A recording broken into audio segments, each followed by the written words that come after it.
Hola, bienvenidos a un nuevo video y ya sabes, Dios quiere lo mejor para ti. Bienvenidos al capítulo 41, transporte de oxígeno y dióxido de carbono en la sangre y los líquidos tisulares. Una vez que el oxígeno ha difundido desde los alvéolos hacia lo que va a ser la sangre pulmonar, es transportado hacia los capilares de los tejidos periféricos combinados casi totalmente con la hemoglobina. La presencia de hemoglobina en los eritrocitos permite que la sangre transporte de 30 a 100 veces más oxígeno de lo que podría transportar en forma de oxígeno disuelto en el agua de la sangre. En las células de los tejidos corporales, el oxígeno reacciona con varios nutrientes para formar grandes cantidades de dióxido de carbono. Este dióxido de carbono entra en los capilares tisulares y es transportado de nuevo hacia los pulmones.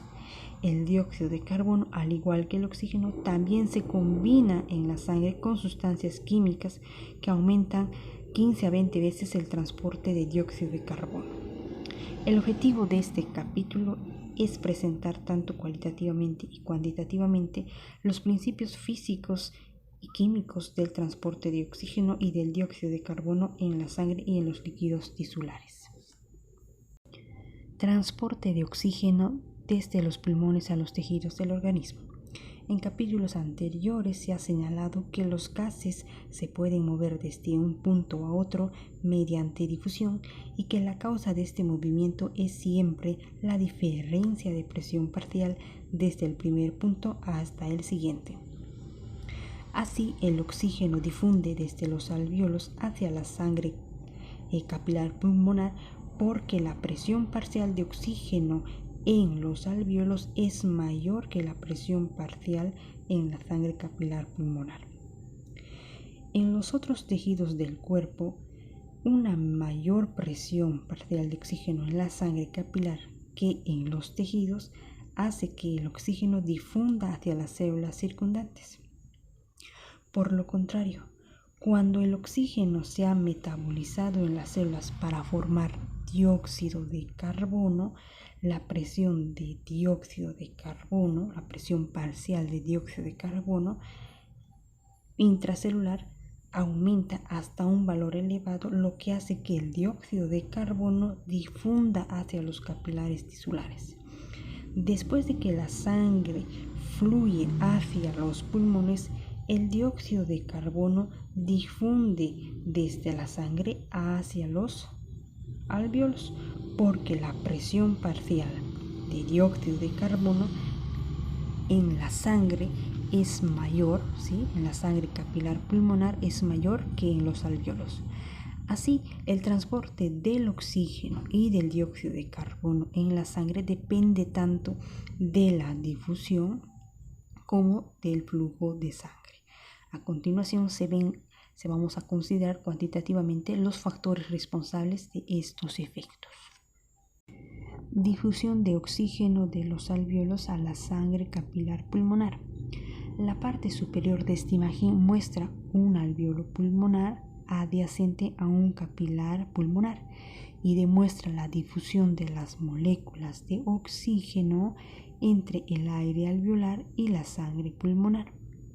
La presión parcial de oxígeno gaseoso del alvéolo es en promedio de 104 milímetros de mercurio, mientras que la presión parcial de oxígeno en la sangre venosa que entra en el capilar pulmonar en su extremo arterial es en promedio de solo 40 milímetros de mercurio, porque se extrajo una gran cantidad de oxígeno de esta sangre cuando pasó por los tejidos periféricos.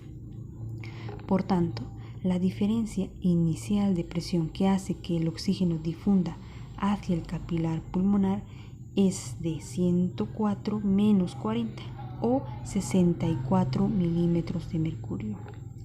En el gráfico inferior, en esta parte, en esta imagen, la curva muestra el rápido aumento de la presión parcial de oxígeno sanguínea cuando la sangre atraviesa el capilar. La presión parcial de oxígeno sanguínea ha aumentado casi hasta del aire alveolar en el momento en que la sangre ya ha atravesado un tercio de la distancia del capilar, llegando a hacerse de casi 104 milímetros de mercurio. Captación de oxígeno por la sangre pulmonar durante el ejercicio. Durante el ejercicio muy intenso, el cuerpo de una persona puede precisar hasta 20 veces más oxígeno de lo normal. Además, debido al aumento del gasto cardíaco durante el ejercicio, el tiempo que la sangre permanece en el capilar pulmonar se puede reducir hasta menos de la mitad de lo normal. Sin embargo, debido al gran factor de seguridad de la difusión de oxígeno a través de la membrana pulmonar, a pesar de todo, la sangre está saturada casi totalmente con oxígeno en el momento en que sale de los capilares pulmonares. Esto se puede explicar de la forma que se señala a continuación. Primero, en capítulos anteriores se señaló que la capacidad de difusión del oxígeno aumenta casi 3 veces durante el ejercicio.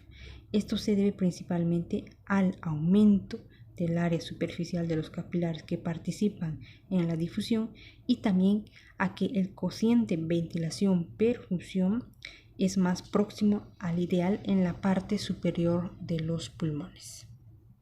Segundo, obsérvese en la curva de esta imagen que en situaciones de reposo la sangre se ha saturado casi completamente de oxígeno en el momento en que ha atravesado un tercio del capilar pulmonar y normalmente entra poco oxígeno adicional en la sangre durante los últimos 2/3 de este tránsito, ¿sí?